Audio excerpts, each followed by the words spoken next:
Mr. Speaker, the House has spoken and the government...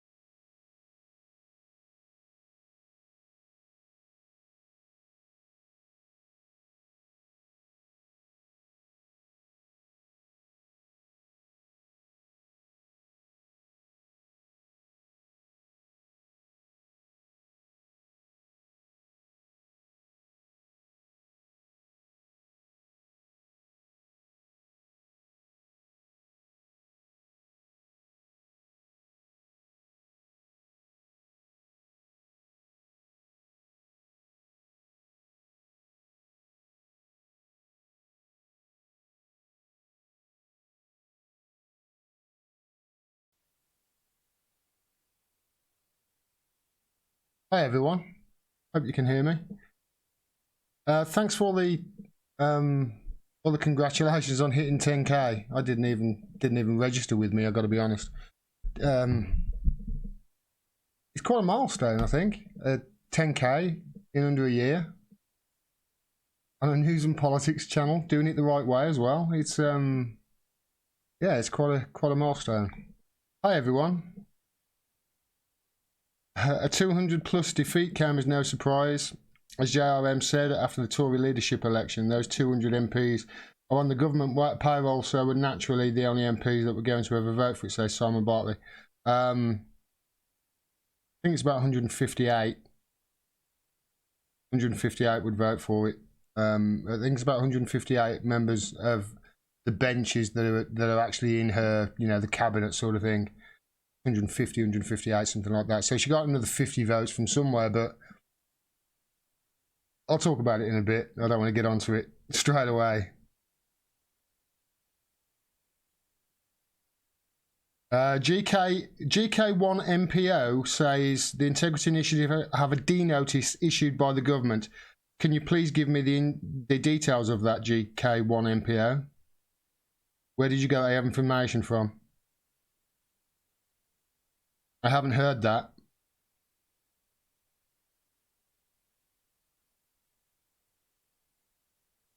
I'm waiting for this because unless you've taken that from my title that's the case, and it's not. I suspect you might have taken that from the title of this stream, but no, it's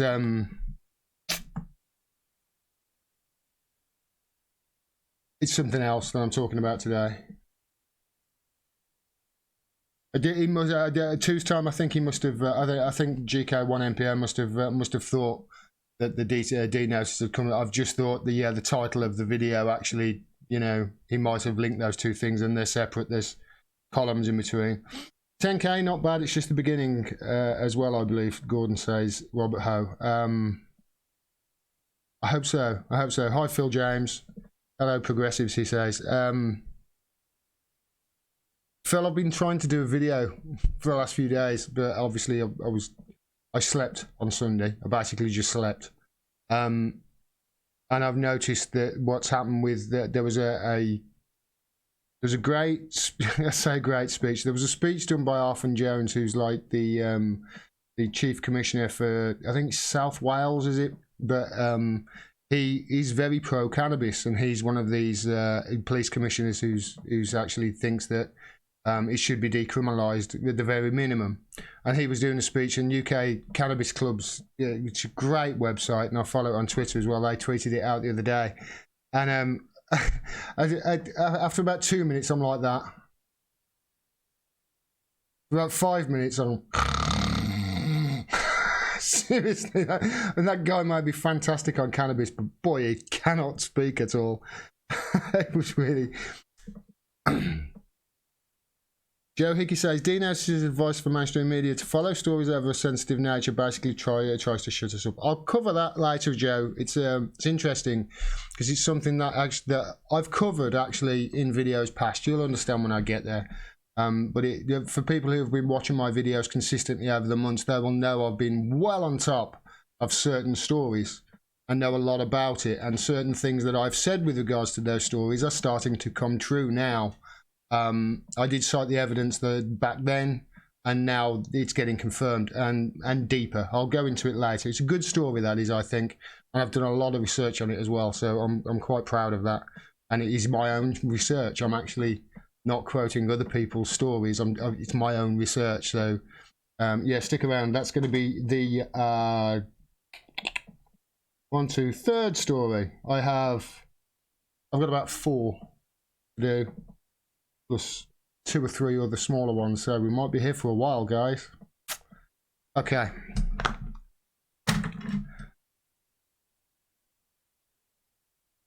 Craig Murray website says GK1MPO. Just hold on, bear with me that thought. I want to check this out straight away.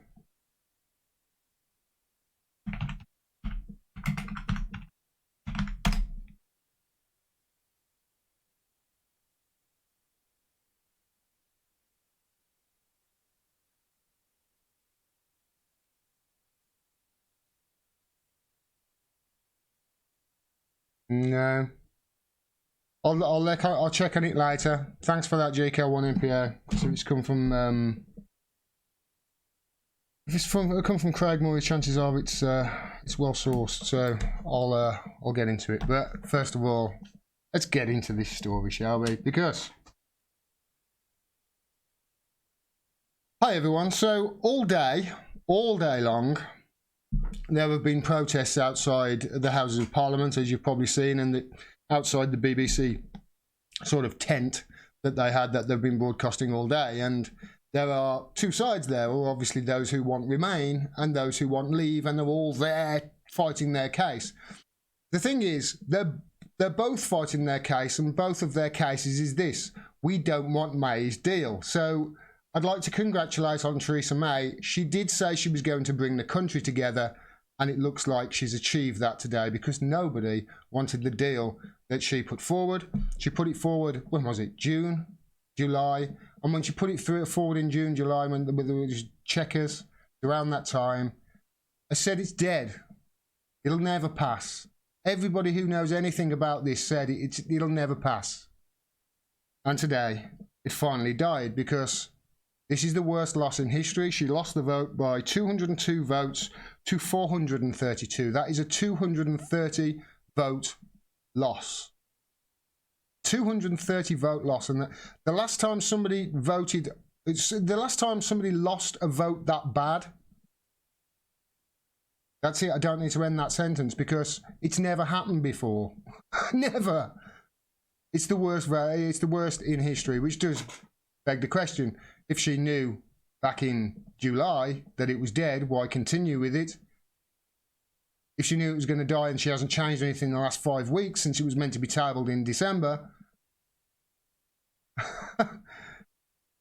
it's just kicking the can down the road all the time, as I come back to time and time again. Let's go to how she, when the vote came in and the speaker read the vote out, she obviously made a speech. So let's have a look at what she said in the speech.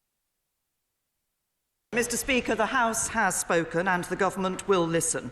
It is clear that the House does not support this deal, but tonight's vote tells us nothing about what it does support. Nothing about how,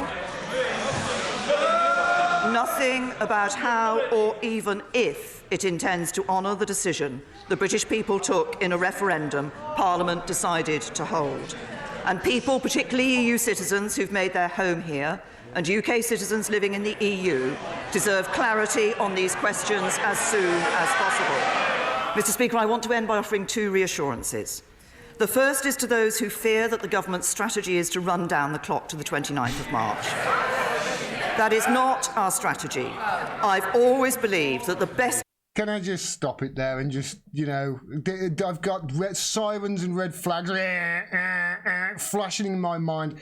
Come on, that's exactly what you're doing. And that's why she's having to address it, because everybody knows it's what she's doing.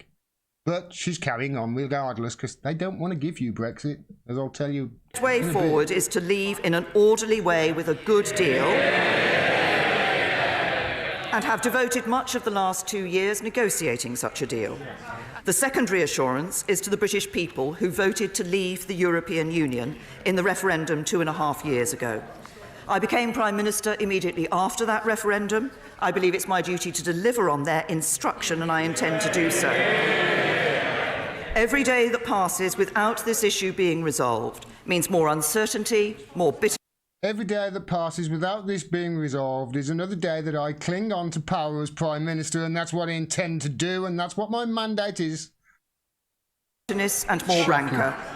The government has heard what the House has said tonight, but I ask members on all sides of the House to listen to the British people who want this issue settled and to work with the government to do just that.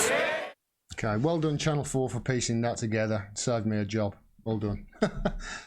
So then Jeremy Corbyn got up, obviously, and I'm not going to blow my own trumpet by saying he did exactly what I said he was going to do all along. I'm not going to blow my own trumpet by saying I was right and all those other people were wrong. Here's what he did. In the last 2 years, she's only had one priority: the Conservative Party. Her governing principle of delay and denial has reached the end of the line. She cannot seriously believe that after 2 years of failure, she is capable of negotiating a good deal for the people of this country. The most important issue facing us is that the government has lost the confidence of this House and this country. I therefore, Mr. Speaker, inform you I have now tabled a motion of no confidence in this government.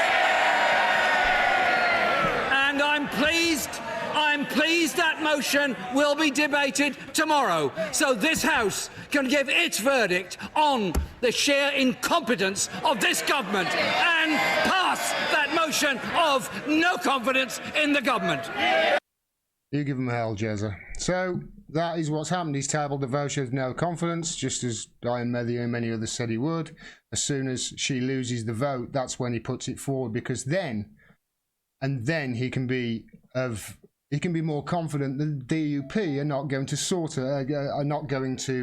support her in that vote. And that's why he's waited now, because the Tories won't vote against it. He needs the DUP, and that has basically killed the relationship with the DUP. Now, whether she wins that vote or not is a different matter. The chances are, well, it's 50-50 really, I think, whether she wins it or not. It all depends on whether she gets the support of the DUP, because if she doesn't win it, got to step down, then we get, well, another government can't be formed. So then we get what Jeremy Corbyn has been holding out for all along, and that's a general election. If that happens, Jeremy Corbyn has played an absolute blinder. Let me just reiterate that. If that happens, in the face of so much crap from the Blairites within his party who are just trying to get a second referendum and don't really want a general election as their priority, if he gets that general election, if that vote goes down tomorrow and she loses that and she has to step down, there's a general election, he's played a blinder. He's played it perfectly. You could not have played it better. So to all these people saying, oh, we should do that, we should do that, we should do the other, we should do this, you should support a referendum. Shut the hell up. Do you support him or not? Trust the guy. He knows what he's doing. So if she wins the vote, like I say, I do think it's 50-50. I don't think it's certain that she'll win it or lose it. Either way, I'm verging towards she'll probably lose it, but you just don't know with these things, and you certainly don't know when there are actors involved, like, you know, the SNP. You just don't know. Anything can happen. And she has been looking for cross-party support with, you know, Labour backbenchers and Blairites, that sort of thing. So you don't know what's going to happen.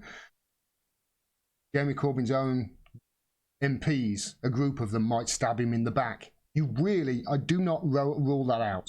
Do not rule that out at all. So Theresa May there said it wasn't her strategy to delay Brexit. That's exactly what her strategy is. And let me explain. She has kicked the can down the road constantly now for 2.5 years. She said that now she will win the vote of no confidence, and if she wins it, then she's going to look for cross-party support. That's exactly what she should have done 2.5 years ago. Exactly what she should have done 2.5 years ago, when it became apparent that it was going. But no, she decided to go the other way, call a needless election to try and increase her majority so she could ram a disgusting deal like this through, and lost her majority. It backfired on her. And ever since, she's been a sitting duck. She was never going to run in another election or anything like that. The Tories would not let her. So she's been a sitting duck ever since. And it's just been a case of her mandate, I think, is to be kick the can down the road as far as possible. Why? Because they don't want to give you Brexit. They don't want to give you Brexit. Under any circumstances, they don't want to give you Brexit. Why? It's really quite simple, and it's the same thing I have been saying forever, I think, ever since I started this channel. Other people who look at this in independent media can see it as well, but they're not talking about this on mainstream media because they can't even bring the subject up. You know, the subject is brought up on Star Trek, and that segment of Star Trek is cut over here. And of course, that means if you give the people of Brexit close to what they voted for, then that is a very real risk of the breakup of the integrity of the United Kingdom. They don't want to give you Brexit because of that. And this is why she's trying to wrap everything up in bureaucratic red tape and push it down the road, because she knows as soon as you get a decision on Brexit, then, hey, that is possibly going to lead to the breakup of the integrity of the United Kingdom. And that's why they don't want to give it you. And this is also why, think about it. If you don't agree with me, think about it. Why, oh why, have they made the closest, they've made the closest thing, the closest option available to what the people voted for in 2016 absolutely toxic? And that's what they call a no-deal Brexit. I've been calling it a no-deal Brexit. You know what? I'm stopping. Right now, I'm stopping calling it a no-deal Brexit. Because actually what it is a Brexit under WTO rules. That's what it is, and that's what I'm going to call it now. And that's the closest thing to what people voted for in 2016. It's designed that way to make it toxic so they can fearmonger people into having a second referendum and not leaving the EU. I can't say any clearer than this. They do not want to give you Brexit. And there's a reason why I have been reporting so much on Yellow Vest protests and been so interested in it, and that's because the people know it. The people know what is going on. The people listen to people like me. The people can see it themselves. They don't need me to tell them. Listen to them. They're saying up and down the country, they're trying to stop Brexit. That's what they're trying to do. Listen to them. Don't call them right-wing lunatics. Listen to them. They have a valid argument. Listen to them. The people who want Brexit, listen to them. They have a valid argument. But no, it's better to fearmonger and smear and just try and create division. And why are they trying to create division? Because you know what? If two sides actually come together, we'll realise we've got more in common than we think. And actually, this is all about divide and conquer. It's them up there that are our enemies, both left, right and centre. The establishment, they don't want to give you Brexit. They don't care about democracy. They are subverting it because they know that a Brexit close to what people voted for in 2016 would most probably, certainly put it at major risk, lead to the breakup of the integrity of the United Kingdom. And that's the situation. So tomorrow, we'll have some debates and then we'll have a vote and we'll see. And I'll probably do a live stream actually tomorrow. I wasn't thinking about that. I have actually got something else I want to do, but I'll probably do a live stream tomorrow and cover that, because what I can see happening now is if she loses the vote, what are the tactics? What have the tactics been? The tactics have been delay, kick the can down the road. So if she loses a vote, we go to the public. Now, if she loses the vote, she'll obviously resign. There will be a they'll have to elect a new leader of the Conservatives, a new, temporary sort of prime minister until an election. So there's another 6 weeks. That's a 6-week process. It's even if you call an election right then after that person is elected. I mean, they've got to wait a while, I suppose, for them to prepare. That's another 6 weeks. That takes us well into March. Article 50 you can expect now to be extended, just as I've said all along it will be. And just as I've said all along, the focus will be to move towards a second referendum and scare people into remaining. But here's the thing about a second referendum. Here's the thing. If you look at polling, I looked at the polling the other day, and it was almost exactly the same as it was the day before the referendum in 2016. It's almost exactly the same. It's like 51-49, 52-48. And if you remember, it was polling that way, and then it was slightly reversed because it's within the margin of error. It's a close vote. So if we have another referendum, what then? What happens? Whatever the result, what happens? If Leave wins again by the same margin, are you going to push for a third referendum then, or are you going to accept it? Of course not. You're going to keep pushing. George Galloway put it best when he said that if my side, the Leave, if we lost, we'd be demanding a third referendum because it'd be 1-1 then. And if their side won, no doubt they'd blame it on Russia. And it's funny because it's true. That's not going to solve anything. This is a constitutional crisis we are in right now, and our own government are trying to subvert democracy. Our own government, our own establishment are trying to subvert and stop the will of the people. And that will not stand. People will and are angry, and sooner or later there is going to be a breaking point, and there's going to be a flare-up, and people will be out in the streets, and they'll be wearing a particular colour that's really bright. That's what's going to happen. You can see it happening.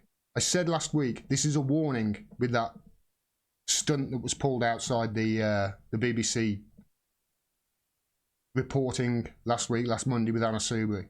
But it's a warning. People are getting angry, and these protests are starting to become more and more common. Can you expect more? And they've only got themselves to blame because they will not give you Brexit. Do not think for a second that they are trying to do it, because they're not.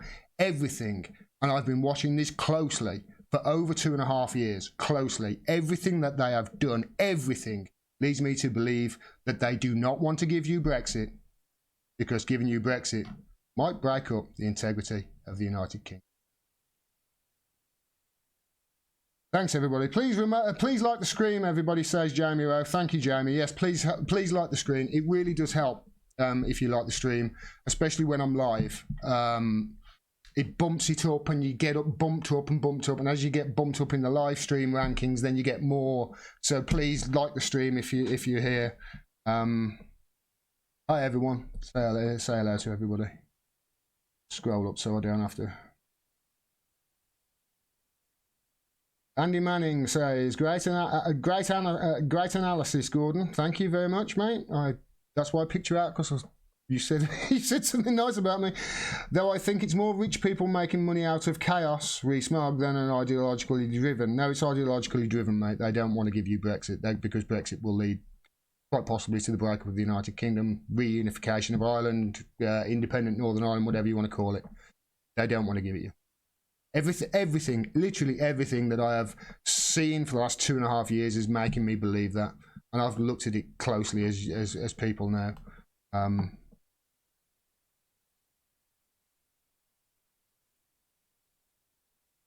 Is it golden goal, says Hurley Flyer? Yeah, we can have a golden goal if we have another referendum and Remain wins. We'll have a penalty shootout.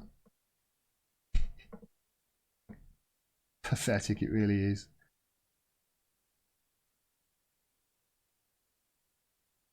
Hello, good dog.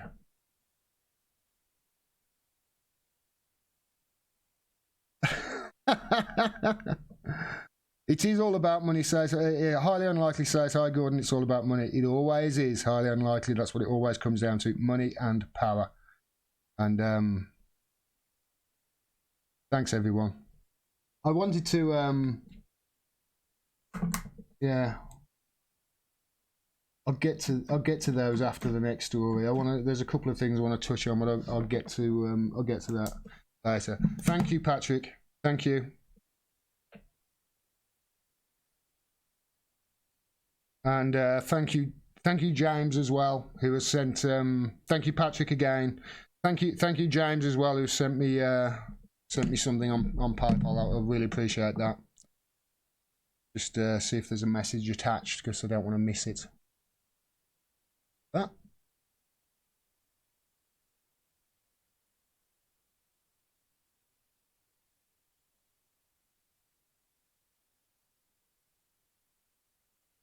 No, it isn't. It isn't. But thank you. Yeah, thank you, James. It's very nice of you.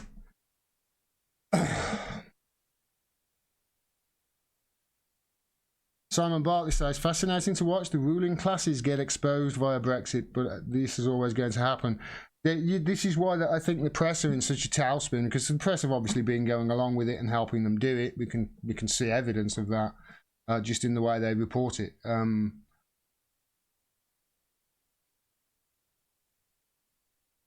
It is fascinating. I think fascinating is the right word as well. I was just checking to see what word you use, Simon. I thought you thought you're shocking. I was going to say it's not shocking, but yeah, fascinating is the right word. Just to see how they just are trying to. It's really quite underhanded and Machiavellian the way they've done it. I'm almost impressed with the way they've done it. Let's take a swig of my coffee because I'm getting a sore throat already. Still got another 3 stories to do. Neil Gardner says I'm really weird. Are you, Neil? Really weird? Why? Why is that? You got me interested. In many ideal world, we'd have independent Scotland, independent United Ireland, independent England, and independent Wales, all out of the EU.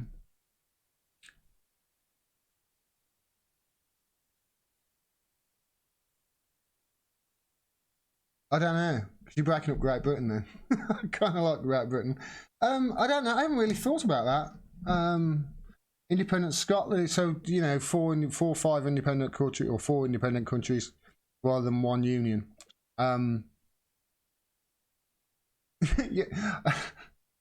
One of the thoughts that crossed my mind then was, yeah, but we'll win less medals at the Olympics because we Scottish have got some really good athletes. That was one of the first things that crossed my mind. I'll give that a thought. That's a independent rather than, yeah. I'll give that some thought. I'll still be rooting for the Scottish athletes anyway. Honestly, I still would. Got some great athletes.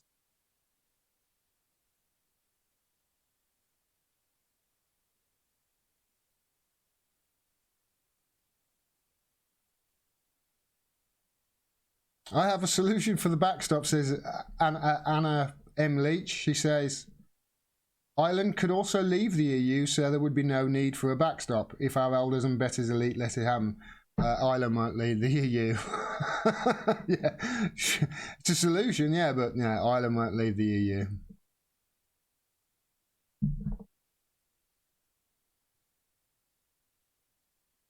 Smash the like button and share. Thank you, Thomas. Yes.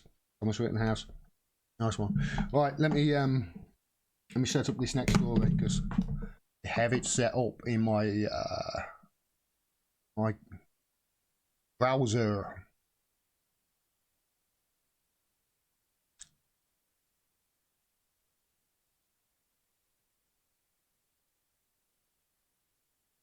Okay. Hi everyone, so this is another update on the Integrity Initiative. I'm going to put all the videos that I've done on the Integrity Initiative in the playlist actually after I've recorded this. And I'll put the playlist up there if you want to recap on anything to do with them. So this is the latest development. Now this is a few days old. I've obviously been busy the last few days, but I just wanted to catch up and just to expand on a video that I did last week. Because this is the latest article that was in the Daily Record, and this is the 13th of January, so this is a couple of days old now. And they say American weapons of mass destruction spooks linked to Fife-based InfoWars unit, and they're obviously referring to the Integrity Initiative. I'm going to read this. It's not a long article. I'll read it all just to give you exactly what is happening here. It is the worst kind of people that are in control of this narrative. The PR guru who helped spread stories of Iraqi weapons of mass destruction is linked to a government-funded InfoWars unit exposed by the Sunday Mail. Fife-based charity, the Institute of Statecraft, have been paid £2 million by the Foreign Office to counter Russian fake news through their Integrity Initiative project. The programme is run by a team of military intelligence specialists who have set up secretive clusters of academics, politicians and journalists across Europe in a bid to disseminate anti-Kremlin messages. It has now emerged that the Integrity Initiative has connections to American military PR guru John Rendon. Yeah, it's him. His Rendon group were hired by the CIA in the 90s to run a public relations campaign against Saddam Hussein. He is understood to have helped set up and publicise the Iraqi National Congress in the Middle East in the run-up to the war. The organisation, who were later found to have had little support, were behind many of the stories of weapons of mass destruction which later proved to be unfounded. By unfounded, I mean lies. So this is the guy who lied to us constantly and whose company was responsible for spinning the narrative and lying us constantly about weapons of mass destruction. And he's the guy the Integrity Initiative is employing to do their PR. Oh, dear me. How Orwellian does it get? The organisation, who were later found to have had... Sorry, I've already read that, haven't I?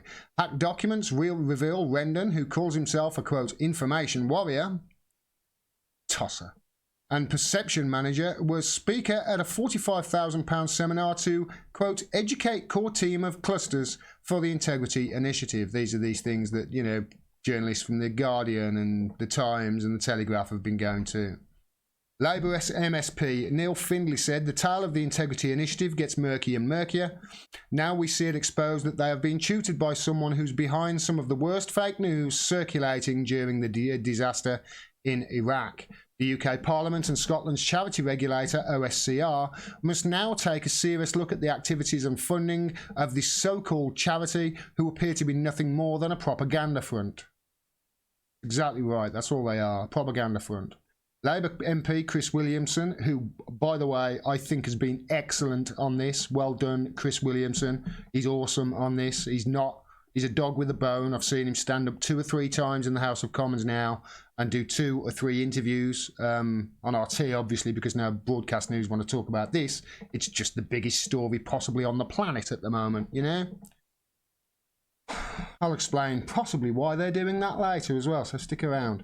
Labour MP Chris Williamson said one of the most worrying aspects of the Integrity Initiative's activities is this seemingly covert effort to move the country onto a war footing. The involvement of someone like John Rendon is extremely concerning, as this seems to be exactly the sort of thing he specialises in. Yeah, okay, he's being very politician-like there, it seems to be. No need to put seems to be. It is exactly what he specialises in. He was the mastermind between the WMD's narrative. A lot of the focus has been on Brexit over the last few weeks. That's something else they're trying to stop. But this isn't an issue that the Labour Party are willing to let go of, and nor should it. And I think more MPs should be standing up to this, not just Labour MPs, cross-party MPs, Green MPs. Come on, Caroline Lucas, why aren't you shouting about this? Come on, Plaid Cymru, you want to get involved? Get involved. Come on, SNP, get involved. Stand up against this. This was based in Scotland, remember? When was it started? 2015? What happened in Scotland 2015? I'm just spitballing here, asking questions. Shouldn't you be standing up shouting about this in the House of Commons? None of you have got a backbone in your body. Chris Williamson has. We will be asking for more debate in Parliament and more answers from the Foreign Office in order to find out exactly what is going on here, he said. Institute for Statecraft Director Chris Donnelly, ex-Spook, is an honorary colonel in military intelligence who once headed the British Army's Soviet Studies Research Centre at Sandhurst. Fellow board member Dan Lafayette was an SAS soldier in '78, while Stephen Dalziel spent time in the military and working in military intelligence. Another director, Harry Hart, was the inspiration for a secret agent in the hit Kingsman movies. While the organisation are registered as a charity at the Gateside Mill in Fife, nobody there is aware of their work. We revealed how the organisation's official Twitter account was being used to attack the Labour Party and Jeremy Corbyn, with one piece suggesting he was a useful idiot. For Vladimir Putin, that's obviously useful idiot. That's a reference back to Stalin, I believe. Or was it, no, Lenin.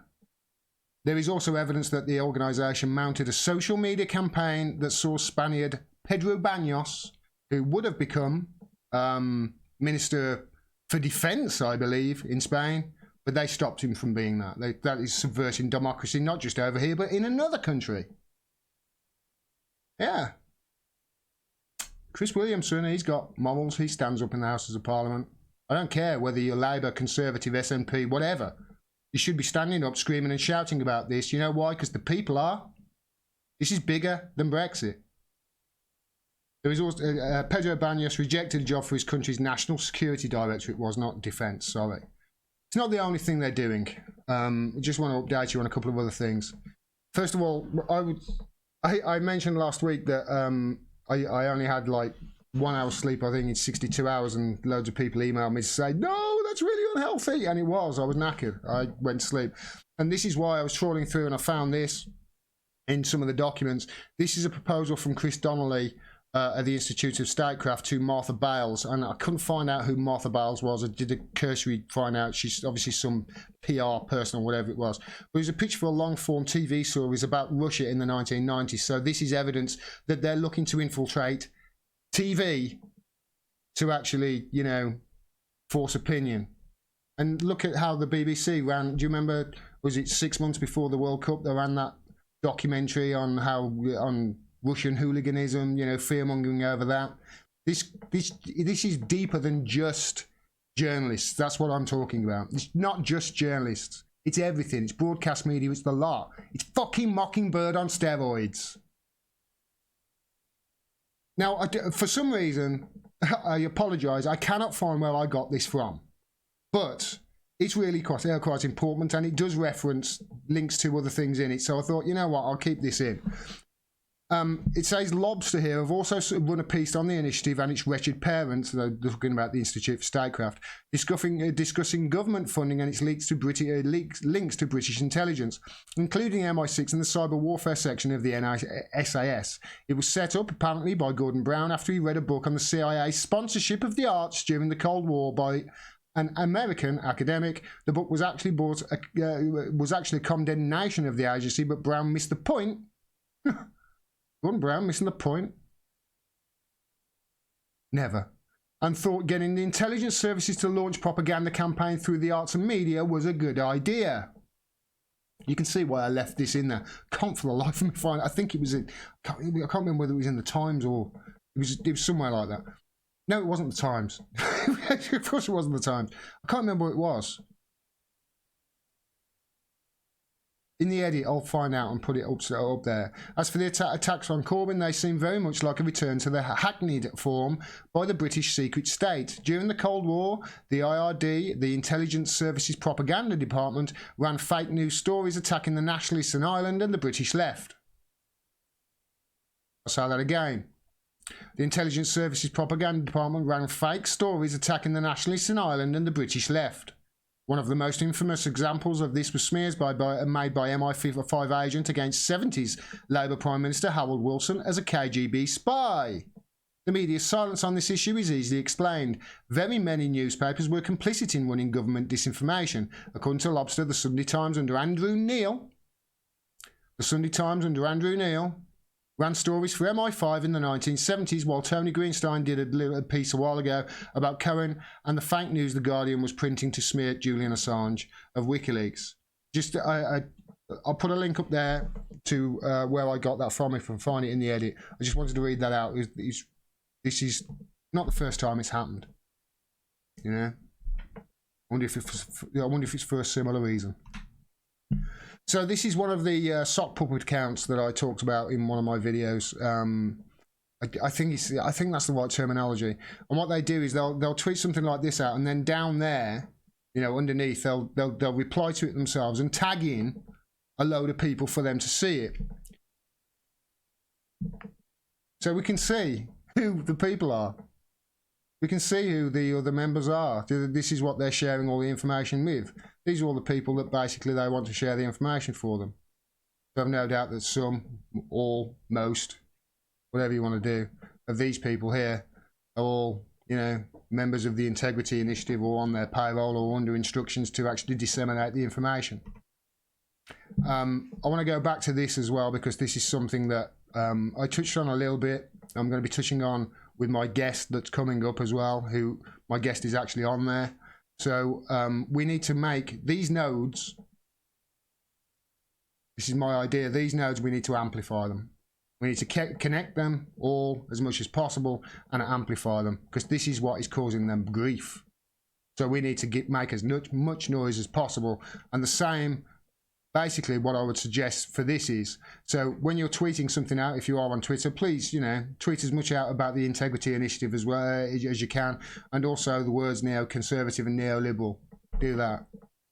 I'm going to start doing it as well. I wouldn't mind being on that. So that's the update on the Integrity Initiative.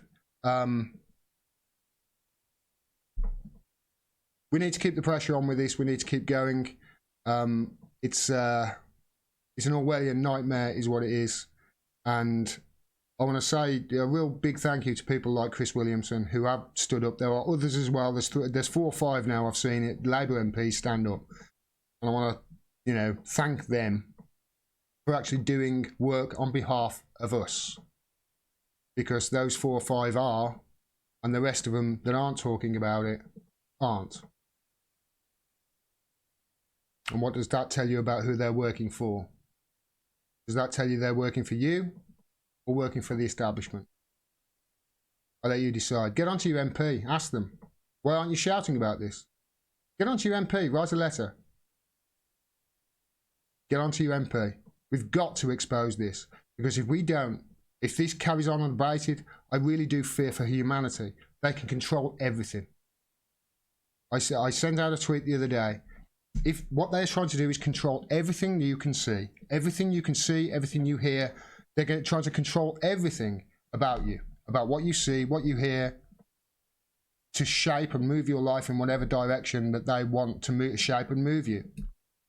And then keep you in the dark and feed you on absolute lies. What is that if it is not turning people into a battery in the Matrix? We need to stop this. This is the biggest story, I think, on the planet right now, and the media's silence on it proves, in my mind, their complicity in it. Thanks, everyone. I think I covered everything I wanted to cover on that. Just a quick update. Yeah, it was. Yeah, we've got to connect those nodes. Connect those nodes. And make them as big as possible. So, I'll leave a link. Well, it's on my Twitter, actually. Just go to my Twitter. You can find all that information on my Twitter, and go off there and look at that graph and start following the people and, you know, spreading all their stuff. We need to share it. We need to share the stuff that these people on that graph. We need to share what they're saying, because it would really piss them off. And that leads me to my next thing I want to talk about, because we just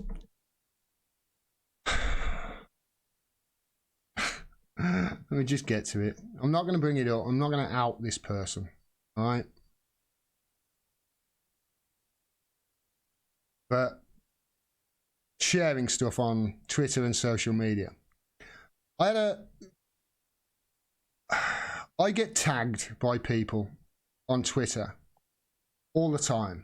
I get tagged by people on Twitter, you know, hundreds of times, thousands of times a day, probably.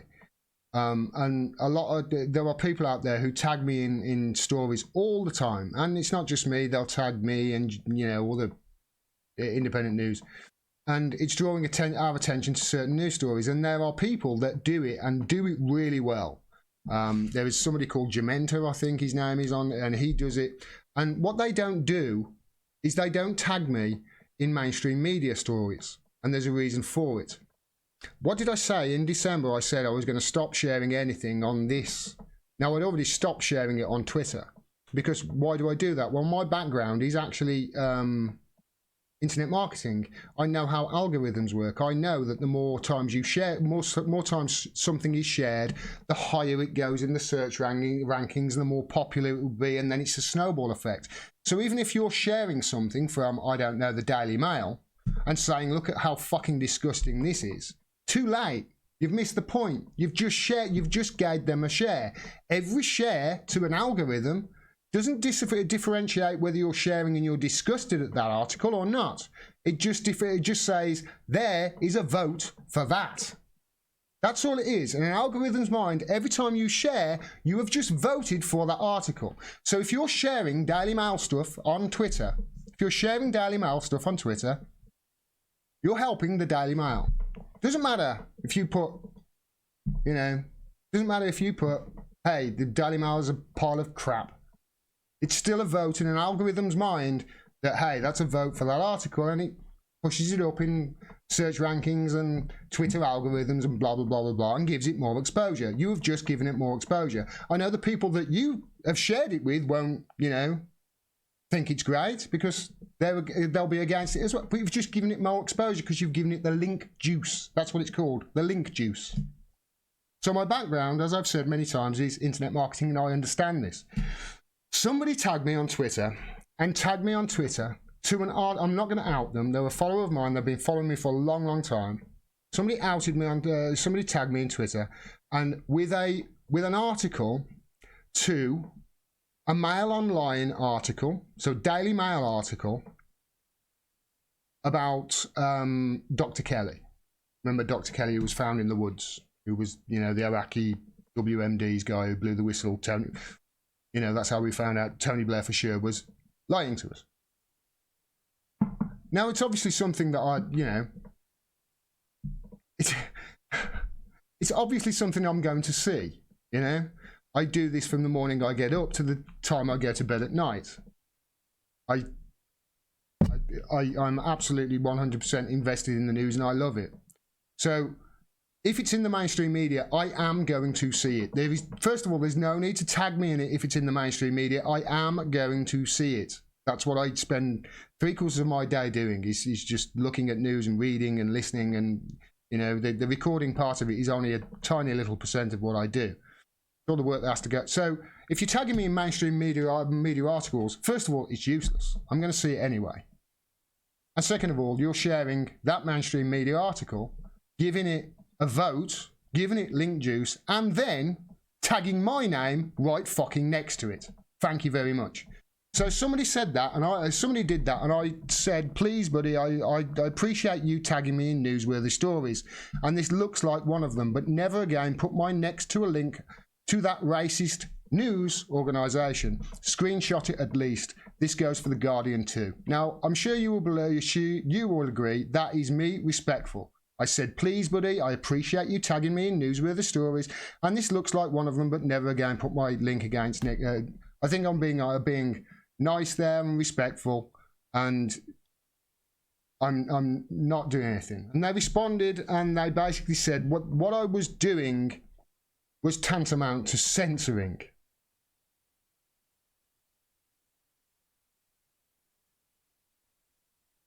What I'm, how is that censoring?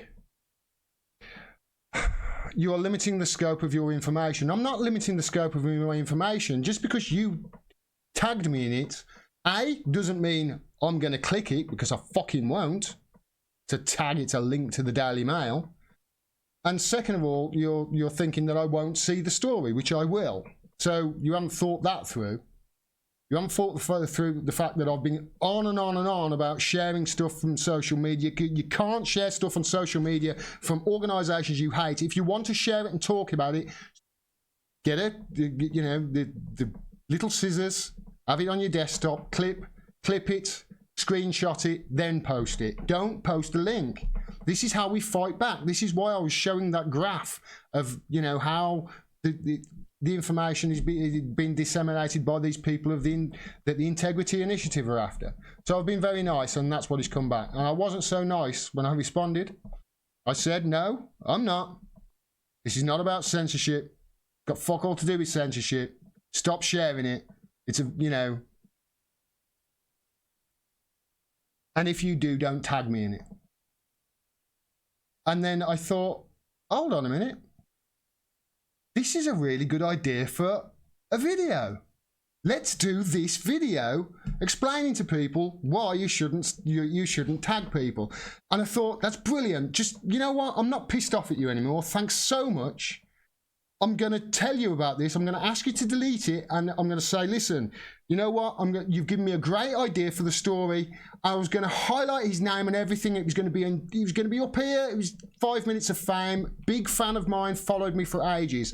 And as I followed him and was sending him the DM to ask him to please delete the message. Don't worry about it. I'm sorry if I was nasty to you. I'm going to do a story on this. You're going to love it. And he fucking blocked me. This is why right-wingers called liberals snowflakes, and it lands.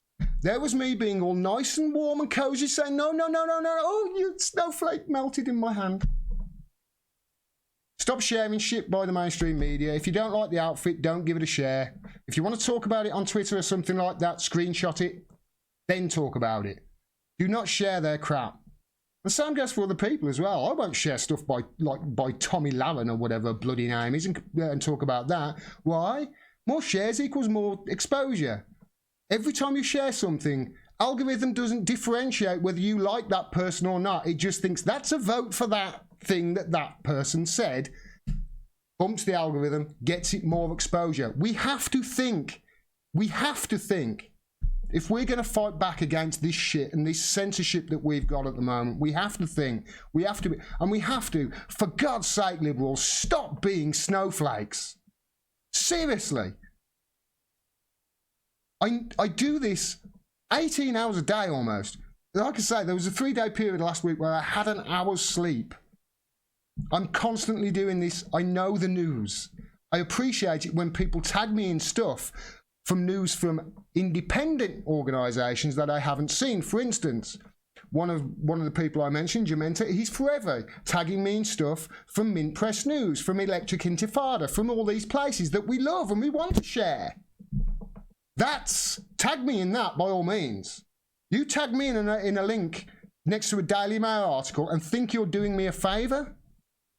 Sorry, you're just not. You're actually part of the problem.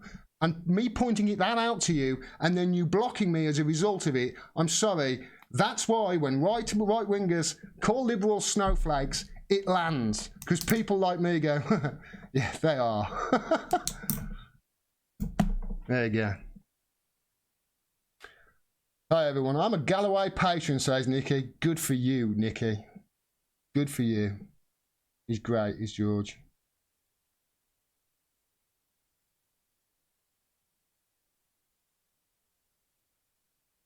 Yeah, somebody's saying sorry if I've ever done that. If you have, it's okay. But I explained it to the guy and then he come back and said, you're censoring people. Ugh. It's just, you can't win, you know? And I can see why people back away from Twitter. I really can see it. I try and be social on it because, you know what, it is social media. If you're going to be on it, be social. But you know, you do know within an answer sometimes whether somebody's just an idiot. And you know me, guys, I just talk truth to idiots. Yes, I know, Happy Rabbit. I know.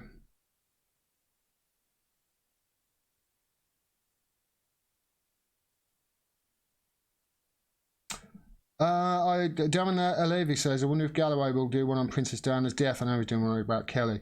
I definitely think the UK deep state had a hand in her death. There's a good documentary by I've forgotten his name now. Lily Allen's dad. Keith Allen just came to me. Documentary on YouTube. the Princess Diana documentary that the UK didn't want you to see. I think he said that they banned it in the UK. I was always on the fence about that. I always thought, no, it's just she died. That was it. There's no evidence to say blah blah blah blah blah. And then I watched his documentary and I thought, okay, there's a lot of fucking questions that need to be asked there. Yeah, it's not as cut and dry as I thought. So it just goes to show that your mind can change dependent on what information it is exposed to. So although I may have opinions, you know, there are some things that I'm open to change. I think we all should be. My mind's been changed on plenty of stuff in the past. Plenty of stuff. I'd be stupid to think it couldn't be in future. There are certain things it will never be changed on. For instance, nobody will ever convince me that Theresa May's deal is alive. I refuse to open Daily Fail links, says Nikki M. So do I. So do I.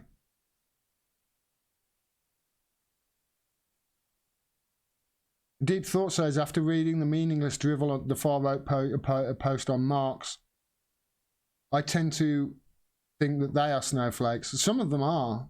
Some of them are, but I mean, come on. Blocking me.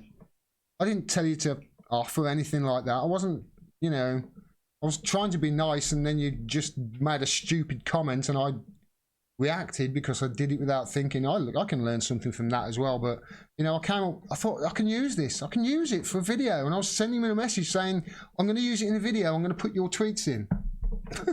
He blocked me while I was sending the message. But, oh, well, fuck you then. You'll be a mini segment in my live stream and I'll complain and bitch and whine about you instead.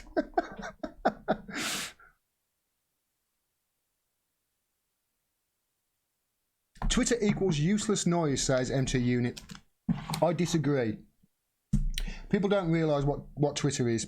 People don't realise what Twitter is, and they don't treat it like what it is. It's a micro-blogging platform. That's what it is. It's a micro-blogging platform. And we need a decentralised one that isn't bound by governments and beholden to governments and will break down and you know, submit to them and protect free speech, and that might be a way.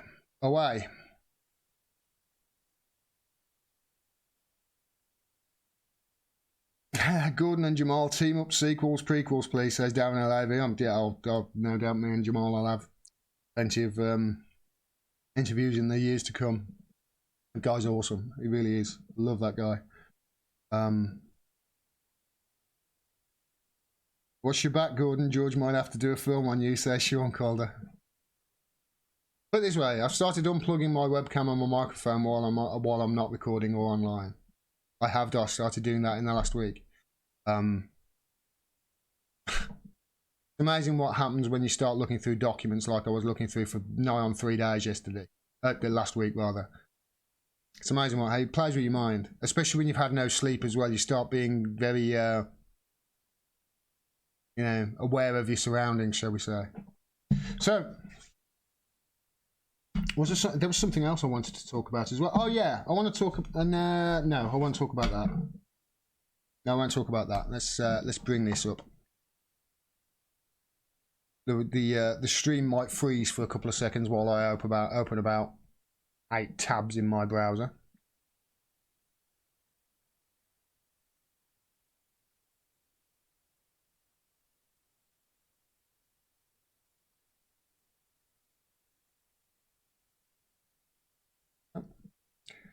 Not now.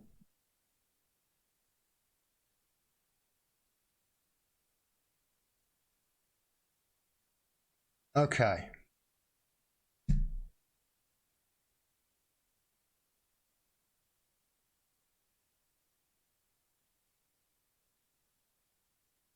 Hi everyone. So one of the stories that two of the stories that I've been covering in depth. One, I've been following it for well over 2 years now, and that's the Russiagate story. I even wrote a book about it. I think it's nonsense, and actually if you look at the facts you will quickly see it's nonsense too, if you look at the facts and not the spin around it. Another of these stories is the Skripal poisonings. This is something else that I've been following very closely indeed. And you may remember, if you saw those videos on the Skripal poisonings, that I paid particular attention to D notices, and D notices that were issued on the names of Pablo Miller and Orbis Business Intelligence after the Skripal poisonings, and the name of Christopher Steele after the release of the Steele dossier by BuzzFeed back in January 2017. So I've paid particular attention, and you may remember that I reported that there was D notices put on Pablo Miller and Orbis Business Intelligence, and I made you aware of that, shall we say. And I got the information from a couple of avenues, one of which was Alex Thompson of Channel 4. So, Wikipedia has caught up with us. Is it? I think it's that one. No, I don't want that one. I want that one. No, don't want that one. I want that one. That's it. So this is the Wikipedia page for the D notice, or DSMA notice, as they are known. Now, a D notice, just to give you a catch up, is something that the government gives newspapers sometimes as an advisory notice. It's an advisory board. They don't have to take it. The newspapers don't. If they think it's not actually going to put anybody's life in danger or anything like that, or in the interest of national security, they can just go ahead and print whatever they want without impunity. It's not like there's some punitive measure that would be put on them if any of the outlets published something that the government didn't want published via a D notice. So this is the Wikipedia, and I've or the Wikipedia. You can see here that there were certain D notices issued. There was one I do agree with. The D notice put on the British media from talking about how the British Army were stopping getting injured by there were counteracting roadside bombs. And there was a way that they were doing it, and they stopped the media from reporting on that because they said, obviously that's a good example. But there are other examples, such as you can see here in 2017. Where is it? It's 2017. So here we go. 2017. This is the one that I covered. One of the ones that I covered. There was a D notice put on Christopher Steele when the Steele dossier, the PP Gate dossier, was printed in BuzzFeed, because obviously he was the author of it. We've covered that. But you can see here, there's another example since. That's where it ended when I did my last video on this. But there's another one there about Project Enigma. I've been looking into that. But here is the one that really I want to talk about. On the 7th of March 2018 and 14th of March 2018, 2 notices were issued to protect MI6 in relation to some aspects of the Skripal affair. In the early 1990s, Sergei Skripal was recruited by Pablo Miller, the MI6 agent, inside the Estonian embassy in Tallinn. The MI6 officer under diplomatic cover in Moscow was at this time Christopher Steele. Miller was also the handler of Skripal after he went to jail and was released by Russia on a spy swap. Both lived in Salisbury. Steele and Miller worked for Orbis Business Intelligence, which compiled the controversial Trump-Russia dossier, comprising 17 memos written in 2016, alleging misconduct and conspiracy between Donald Trump's presidential campaign and the Putin administration. It was all lies. It was all crap. While the precise nature of the relations between Skripal, Miller and Steele were hidden, enough was already known to raise sharp questions about Skripal's ongoing with British intelligence. That is basically almost exactly as I reported, and I was reporting based on the great work of people like Moon of Alabama, people like Craig Murray, and other members that were in that integrity initiative graph that I showed the other day. These are the people that we should get the information from, because these are the people who are actually giving us the correct information. But with Wikipedia, the reason why I like Wikipedia is you can see how they construct a narrative. So whenever they put something up like this, they always have to put links. And as you can see over there, there's link reference 14, 15 and 16. So I started looking at them. Started looking at these references. I wonder what references they have. The first one was this, which was the Medusa article, which is like a Russian like a Russian news website, and it goes into details here of Sergei Skripal and his trial, etc., etc. And that's one of the links that they use. And in this article, it said that there were D notices put on Sergei Skripal. So that's the Russians doing that. The Russians actually did something. The next article they use it as a reference is hilarious, because what has CNN been talking about constantly for the last 2 years? That is Russiagate. And so they know that Christopher Steele, they know who he is, they know he compiled the dossier, and I've just showed you a Wikipedia link to say, hey, he knew Sergei Skripal. In fact, he was his handler. So take a look at this. CNN actually published this story about Pablo Miller. I believe actually I might have actually commented on this at the time, but you can see here this is all about Pablo Miller, who he is, that the connection between Pablo Miller and Sergei Skripal. Strangely enough, all of this, you can see it's quite a long article. You do Control F. I love doing this, by the way. Control F on articles. Type in Steele. There you go. You can see it comes up the Steele dossier, and it says down there.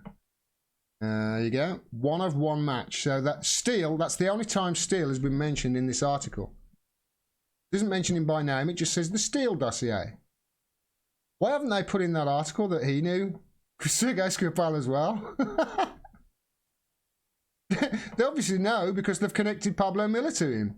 They've been talking about Christopher Steele for 2.5 years. Why haven't they put it in? It's curious. The reason I bring it up is because often with the media, look at what they don't put in rather than what they do. They haven't told their audience there. Oh, by the way, Christopher Steele knew Sergei Skripal. No. They've just said this random person Pablo Miller did, who had a D notice put on him. It's often funny how you get attuned to what they do. They'll leave out massively important pieces of information. Now, this was one of the other links, and I'm going to come back to this. This is the article that I want to focus on. And this is from Spinwatch, because my first idea is, right, okay, I haven't heard of Spinwatch, who are they? So I checked them out, and I started doing some digging, and I started seeing, hold on a minute, these are a serious organisation. They're on boards with people like Greenpeace and stuff like that. This is a reputable organisation. And I started looking into other things that they were doing, and I found, don't ask me how, it was one of those days that I couldn't sleep last week. Found this. These are the minutes from a meeting. Well, not minutes, it's just an overall view of a meeting between Spinwatch and the United Kingdom government. And I just want to try and get this so I can read it. Right, okay. Now, I'm going to read a bit of this. The top bit is really boring, and I'll give you an overview of it, and then I'll come down to the bottom. Right, but remember, Spinwatch were one of the people, that article that I showed you, Spinwatch, they were one of the people who were referenced as a link to confirming that there were D notices put on Pablo Miller, Orbis Business Intelligence, Christopher Steele, and the connection between the Skripals. So we'll come back to that. Why I started reading this, I don't know. I was just investigating Spinwatch. This is what it said. I'm going to read this summary at the top, right? And I'm going to try and translate it for you. It's incredibly boring, but wait till you get to the translation, because it says this. Let me just take that writing off. The submission expresses the views of Spinwatch. This is them talking to the government in this meeting, which campaigns for greater transparency in governance in the UK and EU. Spinwatch is a product of public interest investigations, a not-for-profit company based in the UK. As I say, it's a reputable company, massive as well. Our views are based on many years' academic research on transparency issues by 2 of the authors, as well as numbers of years' experience campaigning for greater transparency and ethics regulation in the UK and EU. So they want greater transparency in the ethics regulation, especially with government contracts, that sort of thing. We should also note that a Spinwatch was founder member of the Alliance for Lobbying Transparency. Like I say, reputable organisation. Says this. In summary, we are of the view that the ACOBA has failed to enhance public confidence or to effectively handle the many challenges of conflict of interest in public life in which it is charged. So just to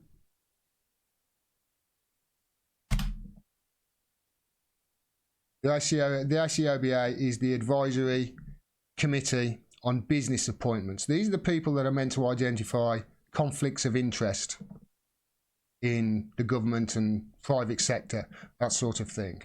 Okay, so that's who the ACOBA is, the government organisation. And they're saying it has failed to enhance public confidence or to effectively handle the many challenges of conflict of interest in public life with which it is charged. Okay, we think that part of this reason for the inadequate basis of the committee, and we thus believe that the ACOBA should be abolished and replaced with the statutory body responsible for ethical conduct in public service, with which can significant powers to, I told you it was boring, with significant powers to investigate and hold civil servants and ministers to account where necessary. But here's the point, which is why I've read all that.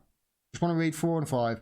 We draw attention to the work of the OECD, which has established a series of principles and guidelines on conflict of interest and post-employment. We note that in particular, the key statement of needs to be public service culture in which conflicts of interest are properly identified and resolved or managed. So what they're saying is there is no outlet in the United Kingdom at the moment in the government that is actually effectively overseeing conflicts of interest when people from the government come out of office, go straight into a lobbying or a government, an NGO or a company that it gets government contracts. You know where this is going. This is all about, you know, you scratch my back and then they come out. It's the same thing in America.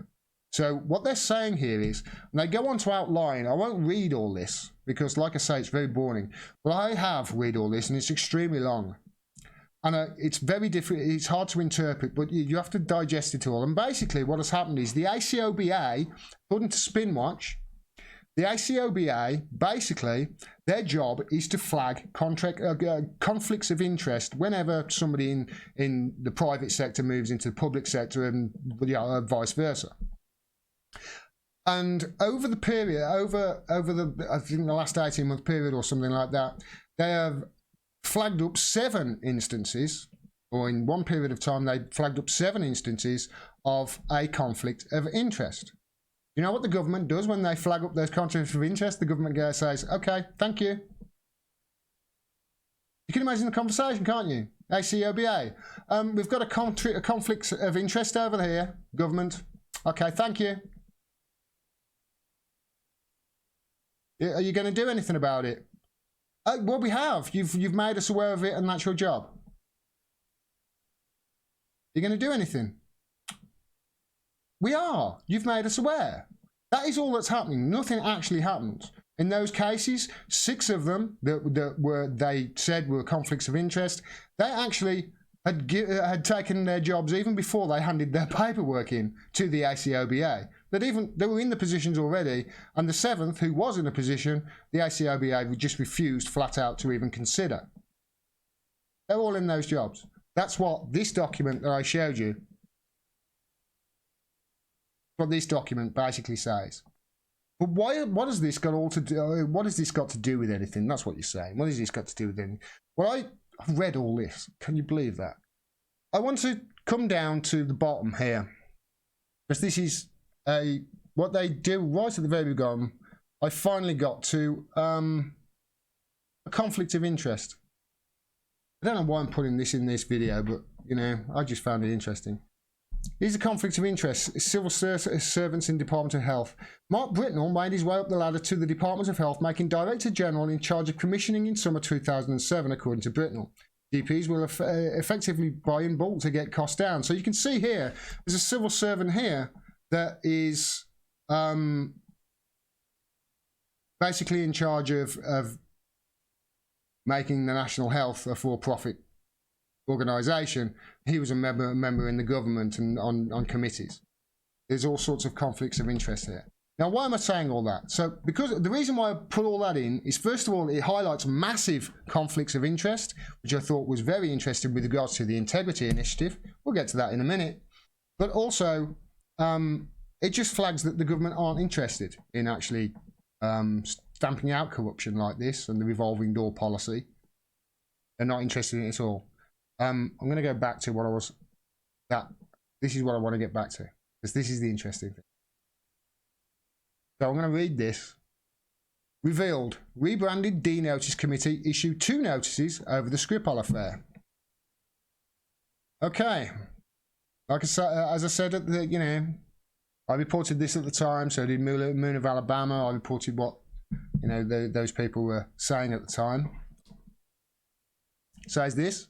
Spinwatch can reveal that the Skripal affair has resulted in the issuing of not 1, but 2 D-notices to the British media. So this is on the Skripal affair, which are marked private and confidential. We can also disclose the contents of both notices, which have been obtained from a reliable source. The 2 notices were issued have been confirmed by the D-Notice Committee. Let me just make me disappear. The 2 notices were issued have been confirmed. The D-Notice Committee, the committee which jointly. The committee, which jointly staffed by government officials and mainstream media representatives, has recently changed its name to the Defence and Security Media Advisory Committee, or DSMA. This is the people who issue the D-notices. The use of the word advisory is no doubt a bid to discourage the public from thinking that this is a censorship committee. However, the DSMA notices, as they are now officially called, are one of the miracles of British state censorship. They are a mechanism whereby the British state simply advises the mainstream media what not to publish in notices with no legal force. The media team voluntarily comply. So you can see here why I've linked that other House of Commons, that really long article. This is what Spinwatch do. They are looking at conflicts of interest. That's what their speciality is. That's why I showed you what I was digging into. They have highlighted some great conflicts of interest here. There was a couple in that article. One was for a guy who was now controlling basically private contracts in the NHS, who works in the government, and it's all corrupt. Sergei Skripal and his daughter, Yulia, were poisoned in Salisbury and discovered collapsed on a park bench in the late afternoon of Sunday, 4th of March. Less than 3 days later, on 7th of March, as I reported, the first and until now undisclosed notice was issued. I disclosed it well before you, mate.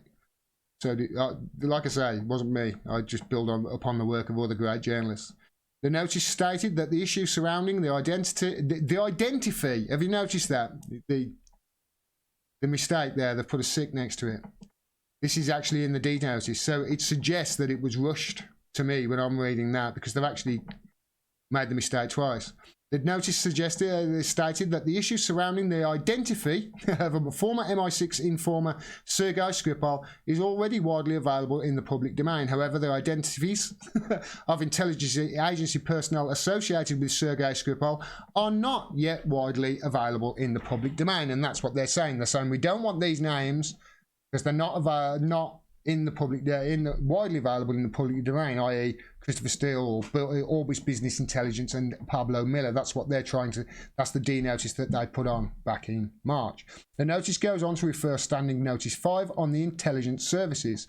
And this is what the provisions say, that this is their reasoning for actually giving a D notice, and that is inadvertent disclosure of sensitive personal information, or SPI as they call it, that reveals the identity, location or contact details of personnel and their family members who have security, intelligence and or counter-terrorist backgrounds, including members of the UK security and intelligence agencies, MOD and special forces. So this is standard, but it's advisory.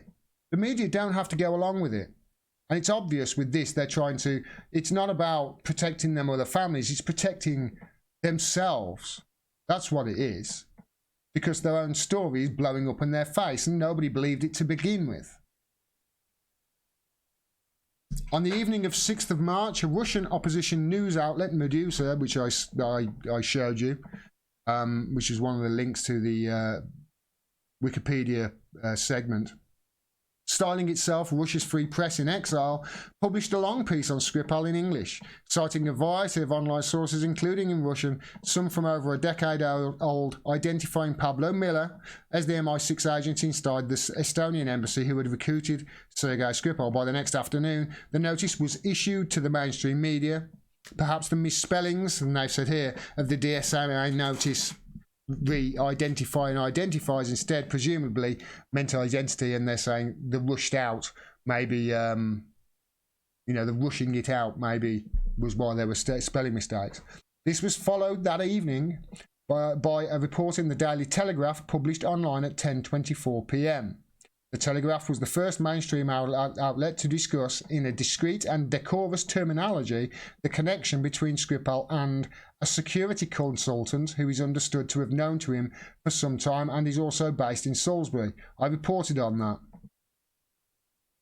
It noted that the paper was declining to identify the consultant, and we can only suspect that this was not unconnected to the notice earlier issued that day. The Telegraph reported that the consultant worked at the same company, Orbis Business Intelligence, that compiled the controversial dossier on Donald Trump and Russia, paid for by the Clinton campaign and the DNC. The consultant was, as we now know, Pablo Miller, who had known Skripal in the specific sense that he was the MI6 handler. And this is Spinwatch, a reputable organisation, saying this sentence: some, such as Guardian journalist Luke Harding, have suggested that Miller never worked for Orbis, but this seems to be false. I laughed my ass off. That is a reputable charity calling Luke Harding fake news. And he is.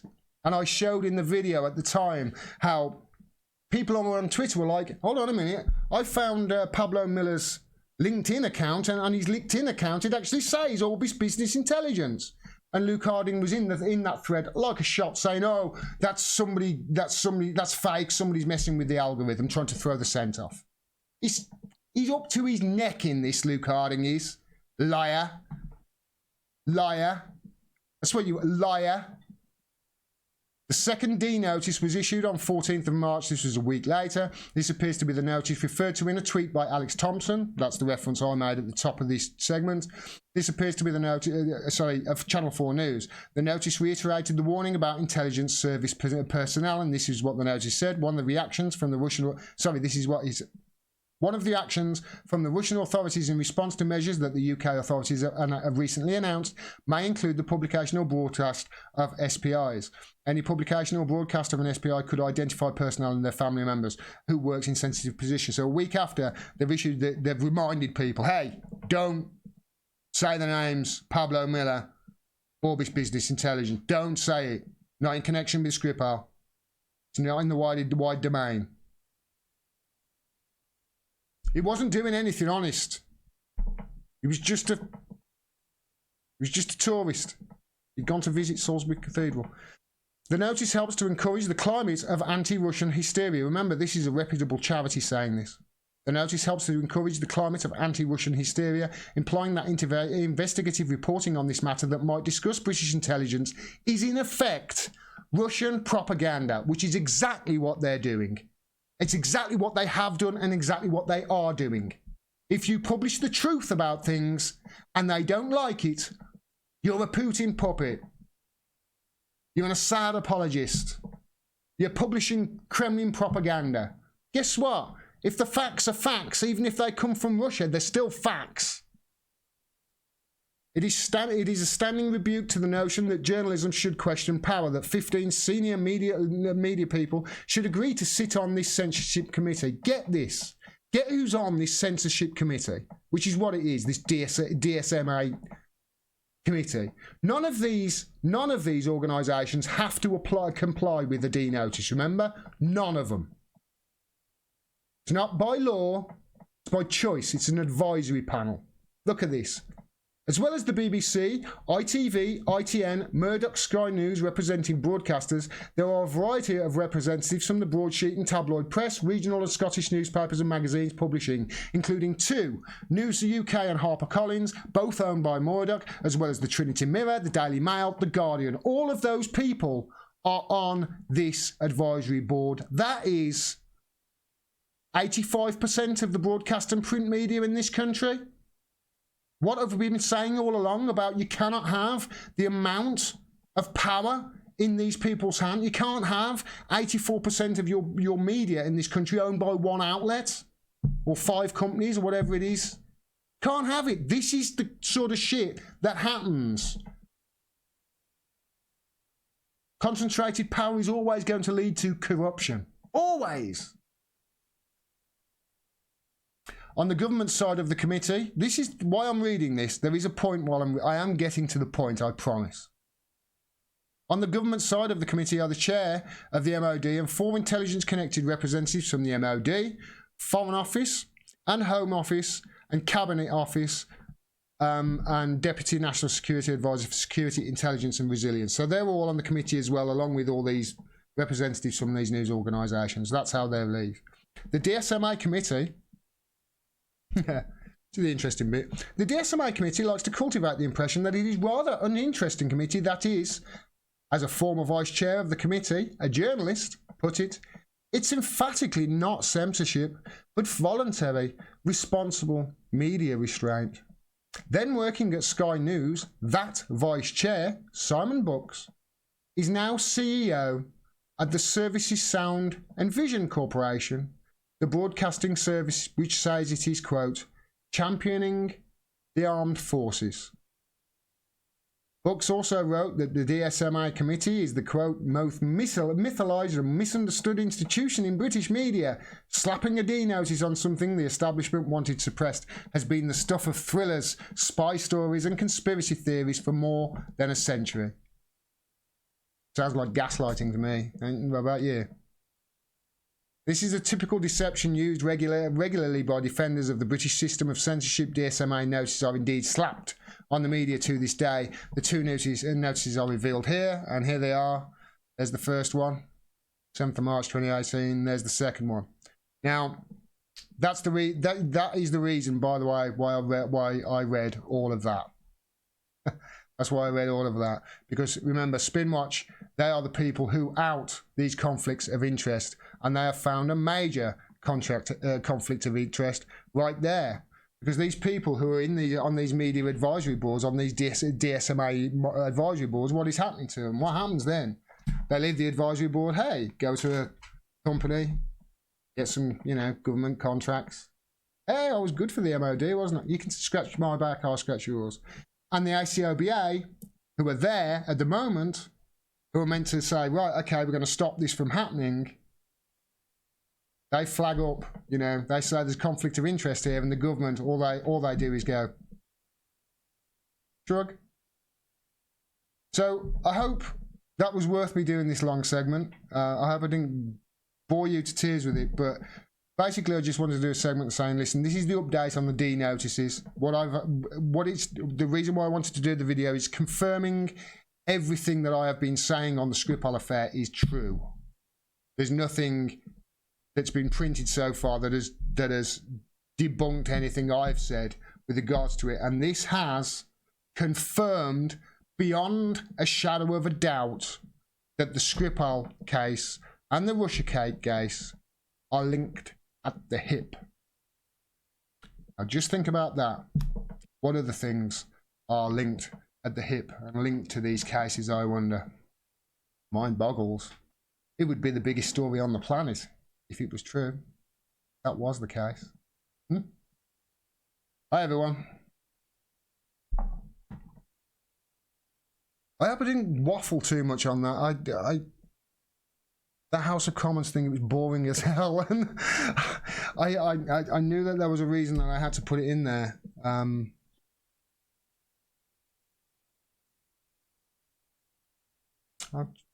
My focus light isn't on. I've just realised that. That's why my face is a bit dark.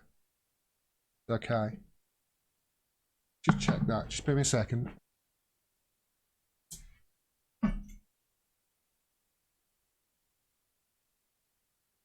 That's better.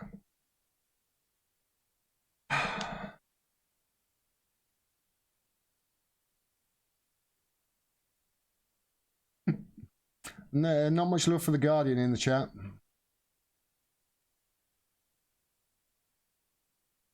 Wish I'd seen the start of the broadcast, says Martin. You can do, mate. You know, it's live. You can go back and watch it. I don't take it down. I just, you know, cut segments. I'll cut the stories from it. And I'll release those tomorrow. And I'll record some more videos tomorrow, and you know, hopefully be able to get this interview done. And that'll take me for the rest of the week, and I can spend the rest of the week there, then researching what I really want to research, and that's the biggest story on the planet right now.